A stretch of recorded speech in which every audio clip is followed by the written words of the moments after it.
Inilah karomah wali Allah, tanah jadi dinar emas. Dikutip dalam buku Tazkiratul Aulia, karya Fariduddin Attar. Beliau adalah Al-Fudail bin Iyad, seorang lelaki yang kelak dikenal sebagai ahli ibadah besar. Namun sebelum menjadi hamba yang menangis di sepertiga malam, ia pernah menjadi pemimpin perampok yang ditakuti di wilayah Khurasan. Aneh memang, di tengah gelapnya dosa, ia tetap menjaga salat 5 waktu. Ia tetap berpuasa. Bahkan ia melarang anak buahnya menyingkap kehormatan para wanita yang mereka rampok. Hatinya belum mati, hanya tersesat. Hingga suatu hari, cahaya tobat benar-benar menyentuh dadanya. Ia gemetar, ia menangis. Ia tak sanggup memikul beban dosa yang bertahun-tahun menghimpit jiwanya. Maka ia melakukan sesuatu yang luar biasa. Ia datangi satu persatu orang yang pernah ia zalimi.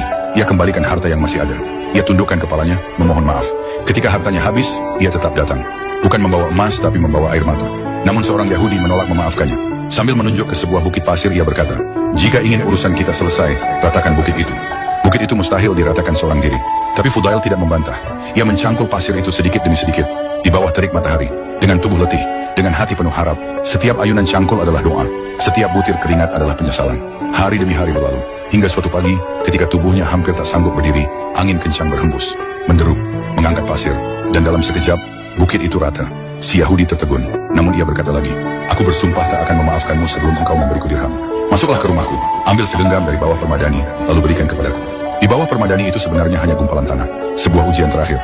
Fudail meraba, menggenggam, dan ketika tangannya keluar, bukan tanah yang ia bawa, melainkan segenggam dinar emas berkilau. Ia serahkan semuanya tanpa ragu. Melihat itu, lelaki Yahudi itu gemetar. Air matanya jatuh. "Islamkanlah aku," katanya lirih.